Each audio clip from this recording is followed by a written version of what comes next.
سرگزشت ایک کمسن سپاہی سالار کی، جو ایک مظلوم بہن کی پکار پر ہندو راجاؤں پر چڑھ دوڑا۔ تاریخ اسلام کے اس جرنیل نے بہادری، شجاعت اور قوت ایمانی سے نہ صرف سندھ کو فتح کیا بلکہ اپنے حسن سلوک سے وادی سندھ کو اسلام کے نور سے منور کر دیا۔ توحید پہ جان نشاور کرنے والے اس سپاہی کی کہانی شروع کرنے سے پہلے آپ سے گزارش ہے کہ ہمارے چینل گلوبل نالج کو سبسکرائب کریں اور گھنٹی کے بٹن کو ضرور پریس کریں تاکہ ہماری ہر آنے والی ویڈیو آپ تک بآسانی پہنچ سکے۔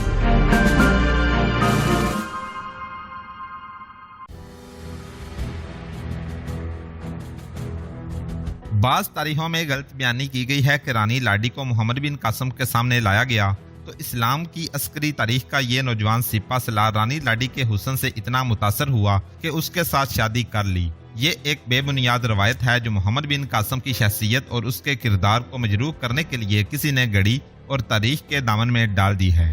برہمن آباد کو محمد بن قاسم ایک مضبوط فوجی اڈا بنانا چاہتا تھا۔ اس نے جتنے بھی شہر اور قصبے فتح کیے تھے ان کا انتظام نہایت اچھا کیا تھا اور محصولات ایسے لگائے تھے جو کسی بھی شہری کے لیے بوجھ نہیں تھے، لیکن برہمن آباد کے انتظامات کو محمد بن قاسم نے بہت ہی زیادہ احتیاط اور توجہ سے ترتیب دیا۔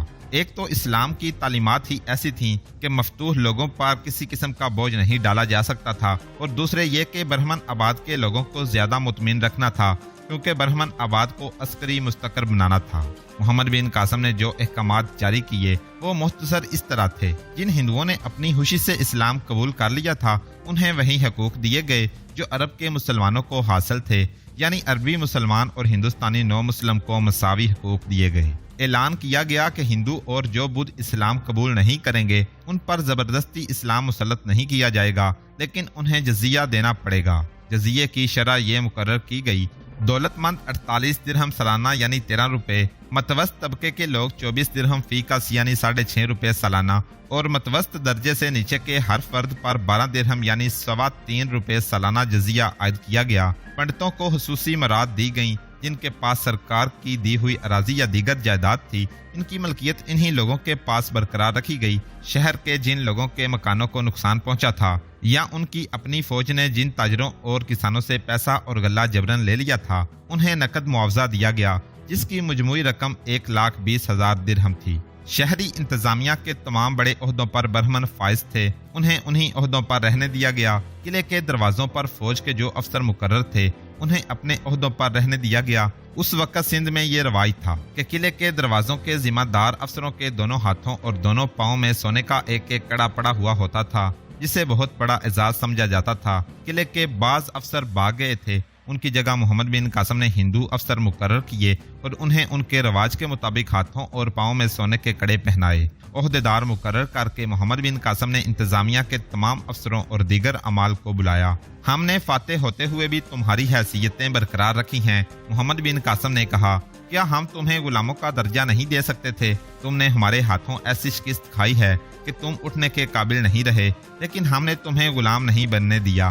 میں تم سے یہ بات اس لیے کہہ رہا ہوں کہ شہر کے لوگوں کو رایا اور غلام نہ سمجھنا، ان سے وہ محصولات وصول کرو جو میں نے عائد کیے ہیں۔ اگر کوئی شخص کوئی محصول ادا کرنے میں مالی دشواری محسوس کرے تو اس پر جبرن کوئی اور ظلم نہیں کرنا۔ اس کی اطلاع مجھ تک پہنچے کہ میں متعلقہ افسر سے بات کر کے اس شخص کے لیے سہولت پیدا کر سکوں۔ تمہارا دوسرا فرض یہ ہے کہ حکومت اور رایا کے مابین ایسے تعلقات قائم رکھنے ہیں کہ رایا میں بد اعتمادی پیدا نہ ہو۔ اسے لازمی سمجھو کہ لوگ دلی طور پر محسوس کریں کہ حکومت ان کی اپنی ہے۔ اگر کوئی آدمی یا مفسدین کا کوئی گروہ خفیہ طور پر لوگوں میں بد اعتمادی اور بد امنی پھیلا رہا ہو تو فوراً اوپر اطلاع دو تاکہ مفسدین کا قلعہ کما کیا جا سکے۔ اگر کوئی مسلمان کسی غیر مسلم کی عبادت گاہ کی بے حرمتی کرے یا نقصان پہنچائے تو یہ مت سوچو کہ وہ فاتح اور حاکم قوم کا فرد ہے، اس کے خلاف ویسی ہی کارروائی کرو جیسی کسی اور مذہب کے شہری کے ساتھ ہوگی۔ یہ مرات معمولی درجے کی نہیں تھیں، اس کے علاوہ ہندوؤں کے لیے یہ مرات غیر متوقع تھیں۔ انہیں تو توقع یہ تھی کہ مسلمان معاشی لحاظ سے ان کی کھال بھی اتار لیں گے اور معاشرتی لحاظ سے انہیں اچھوتوں کا درجہ دیں گے۔ انہوں نے محمد بن قاسم کی اس فیاضی کا ایسا اثر قبول کیا کہ مندر کے بڑے پنڈت نے تمام پنڈتوں اور سرکردہ برہمنوں کو بلا کر لوگوں کے لیے ایک پیغام دیا جو تاریخوں میں محفوظ ہے۔ اس نے کہا کہ یہ پیغام برہمن آباد کے گرد و نواح کے لوگوں تک پہنچایا جائے۔